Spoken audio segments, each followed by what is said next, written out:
வாங்க பாரம்பரிய தமிழ் சமையலில் இன்றைக்கி என்ன பார்க்க போகிறோம்னா இலை கொழுக்கட்டை தாங்க நம்ம பார்க்க போகிறோம். இது வந்து பூவரசு மரத்தோட அந்த இலைகளை வச்சு தான் நம்ம வந்து கொழுக்கட்டை செய்ய போகிறோம்.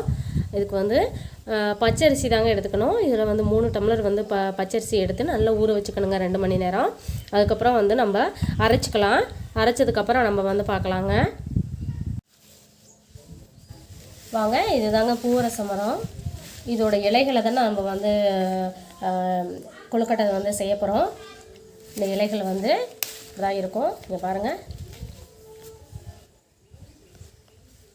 நல்லா இருக்குங்க இதில் செஞ்சால். இலைகளை ஒன்று ஒன்றா கட் பண்ணிக்கலாம். வாங்க, இது தாங்க பூவரச மரம். அதோட இலைகள் வந்து எடுத்துக்கிட்டோம். இந்த இலைகள் வந்து அந்த காம்பை வந்து கிள்ளிட்டு இதில் தாங்க நம்ம வந்து கொழுக்கட்டை செய்ய போகிறோம். நல்லா இருக்குங்க, நல்ல டேஸ்ட்டாக.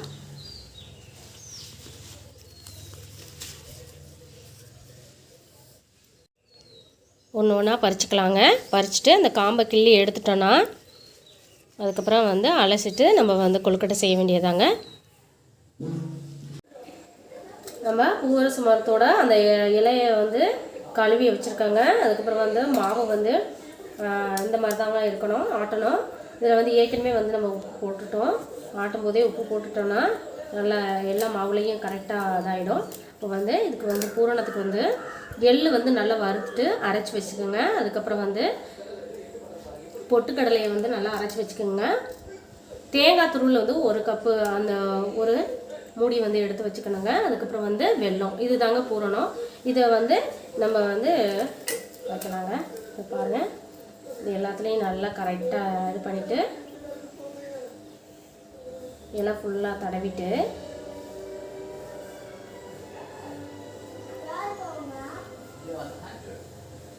தடவுனதுக்கப்புறம் நம்ம பூரணம் எடுத்து வைக்கணுங்க. ஃபஸ்ட்டு தேங்காய் வச்சுக்கலாம். அதுக்கப்புறம் வெல்லம்,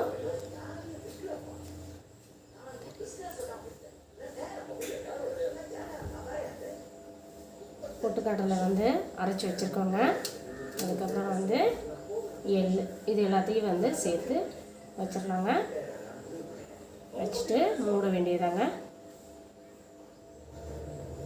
மூடும் போதே வெளியில் தெரியாமல் இலையோடு சேர்த்து மூடிடணுங்க.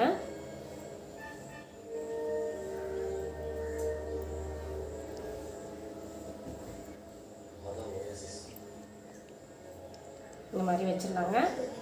வெந்துடும்.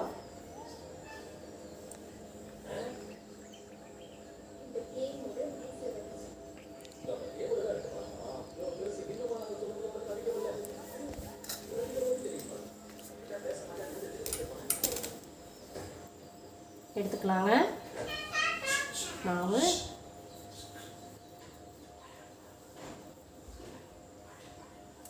தேங்காயை வச்சுட்டு அதுக்கப்புறம் நிறையா கூட வச்சுக்கலாம். வெல்லம் வச்சுக்கணுங்க. வெல்லம் அதிகமாக வச்சாதாங்க நல்லா டேஸ்ட்டாக இருக்கும்.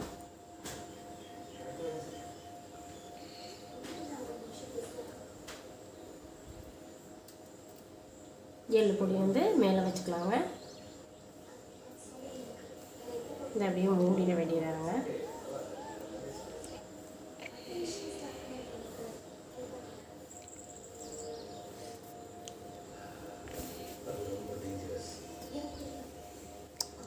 இந்த மாதிரி மூடி வச்சிட்டோன்னா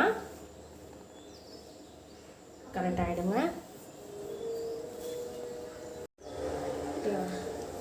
இப்போ பாருங்கள், எல்லாம் வந்து நம்ம இலையில் வந்து செஞ்சு முடிச்சிட்டோம்.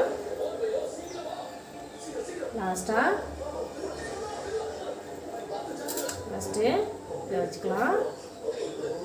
எள்ளு, அதுக்கப்புறம் வந்து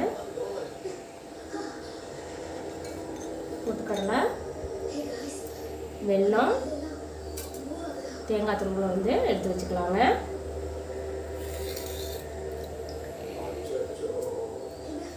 அவ்வளோதாங்க. நெய் மூடிட வேண்டியதான். மூடிட்டு நம்ம இட்லி பானையில் காலளவுக்கு தண்ணி வச்சுருக்கேங்க. வச்சுட்டு நம்ம வந்து 10 நிமிஷம் வேக வச்சா போதுங்க. வேக வச்சதுக்கப்புறம் பார்க்கலாம். வாங்க, இது வந்து நல்லா ஒரு 1/4 மணி நேரம் வெந்துருச்சுங்க. பாருங்கள், ஆவி பறக்குது.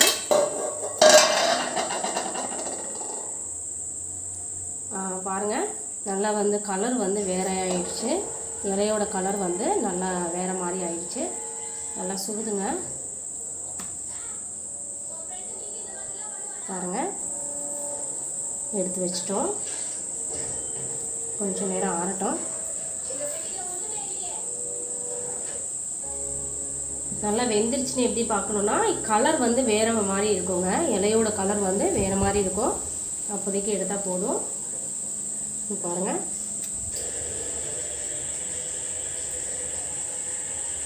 நல்லா சூடாக இருக்குங்க.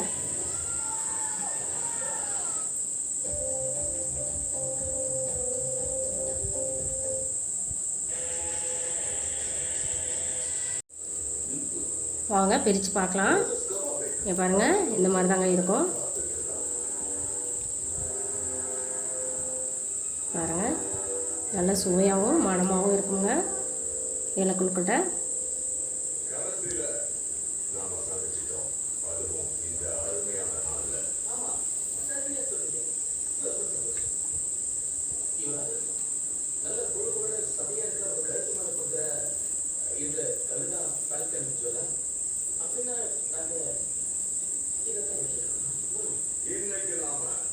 நல்லா சாப்பிடும்போதே நல்லா டேஸ்ட்டாக இருக்குங்க.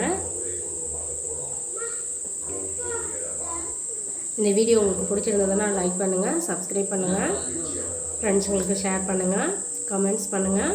தேங்க்யூ.